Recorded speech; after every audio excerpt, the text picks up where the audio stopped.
Alors, notre débat principal concerne l'investissement et comment attirer les investissements en Égypte après tout ce qui se passe dans le monde. Nous avons le plaisir d'accueillir au bout du fil Dr Raouf Gafar, vous êtes expert en économie. Bonjour. Bonjour. Alors, quels sont les défis, ou bien euh, déjà les défis et les efforts de la part de l'Égypte pour attirer les investissements étrangers, surtout après deux événements très importants. Et il s'agit du Covid-19 et deuxièmement la guerre russo-ukrainienne. Euh, Premièrement, un investisseur, il investit pour gagner, pour faire de l'argent. Donc, il va chercher un environnement qui lui permet de faire ça. L'Égypte, dernièrement, a fait beaucoup de pas dans cette direction. Euh, Certainement, un investisseur, il a besoin de 1, 2, 3, 4, il a besoin de ressources pour les travailler, et il a besoin d'infrastructures pour faciliter pour énergie, transport, port, etc., etc. Il a besoin de personnel, donc il a besoin de personnes qui travaillent, ressources humaines. On a fait tout ce qu'il faut dernièrement. On a fait une infrastructure formidable, un réseau routier excellent. Maintenant, nous avons un surplus d'énergie. Nous avons formé même des zones économiques avec beaucoup d'avantages sur le plan impôts, sur le plan taxes, sur le plan douane, etc., pour rendre les choses beaucoup plus rapides et faciles aux investisseurs. Nous sommes en train de réviser maintenant toutes les régulations, toutes les lois qui ont à faire avec les investisseurs et comment faciliter leur travail. L'Égypte, elle a un placement géographique superbe au milieu du monde entier et elle se trouve au nord de l'Afrique, ce qui lui permet d'être une porte pour le marché africain aux investisseurs étrangers. Donc, je veux dire que de notre part, comme Égypte, nous avons fait tout ce qu'il faut pour rendre l'environnement d'investissement excellent pour les investisseurs. Nous savons que oui, dernièrement, avec les crises qui ont eu lieu l'une après l'autre, en commençant par le Covid et puis maintenant la guerre entre la Russie et l'Ukraine, ont posé beaucoup de problèmes et ont augmenté les défis, mais nous travaillons très fortement dans la direction de attirer les investisseurs.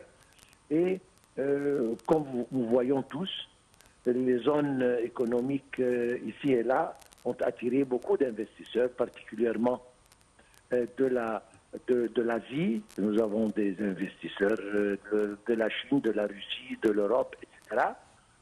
Et en même temps, on doit ajouter que grâce aux relations que le président Sisi a formées avec ses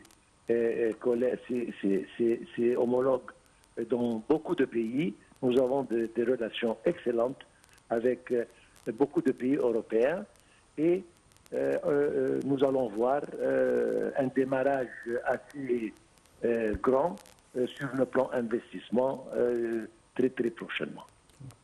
Oui. Docteur Raouf, bonjour. Bonjour. Alors, quand on parle également de ce sommet qui s'est terminé hier, on parle du sommet du nouveau pacte financier mondial qui s'est tenu à Paris. Le président a eu plusieurs rencontres avec, par exemple, le prince héritier de l'Arabie Saoudite, le prince Mohammed Ben Salman, avec le ministre français de l'économie, Bruno Le Maire. Plusieurs rencontres ont plané un tout petit peu le concept d'attraction pour les investissements étrangers en Égypte. Comment voyez-vous ces efforts et ces effets sur l'économie égyptienne? Effet, c'est très positif.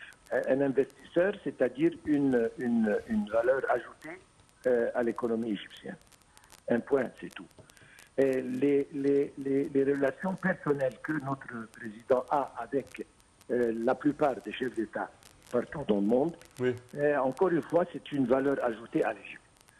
Donc, il était à Paris, il s'est entretenu avec le prince Mohammed Ben Salman.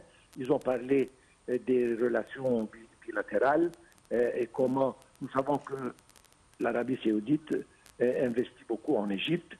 Et maintenant, il y a des investisseurs, même égyptiens, qui font des projets là-bas. Oui. Donc, il y a une relation très étroite entre les deux pays. La France, comme on le connaît, a des relations vraiment exceptionnelles avec l'Égypte. Oui. C'est un des plus grands coopérateurs, une relation stratégique entre les deux pays qui continue, justement, et tout vise vers le bien de l'économie. Donc, tous ces entretiens, toutes ces relations avec les chefs d'État, justement, ça se reflète directement et ça donne plus de confiance dans l'environnement égyptien, dans l'économie égyptienne, ce qui attire les investisseurs d'ici et là pour travailler en Égypte, investir en Égypte, etc. Ça, c'est sur le plan relations bilatérales. Mais l'Égypte a toujours une responsabilité envers l'Afrique. Donc, encore une fois, le président a parlé au nom de l'Afrique pour essayer d'apaiser un peu les répercussions des crises mondiales qui ont eu lieu. Oui. Et non seulement pour les entrepreneurs égyptiens, etc., de travailler en Afrique, mais essayer de faciliter et augmenter le financement européen pour l'Afrique. Et je pense qu'on a réussi à faire ça et on a alloqué 100 milliards ici et 100 milliards là pour le développement de l'Afrique, ce qui est excellent. Parfait. Au terme de cette édition, Dr Abou Ghaffar Ntouna vous remercie d'avoir été des nôtres. Je répète que vous êtes expert en économie et analyse politique. Merci à vous. Chers téléspectateurs, au terme de cette édition, je tiens à vous remercier d'avoir été des nôtres et je tiens également à remercier mon collègue Ashraf. Merci Sam, très très bonne journée. Au revoir.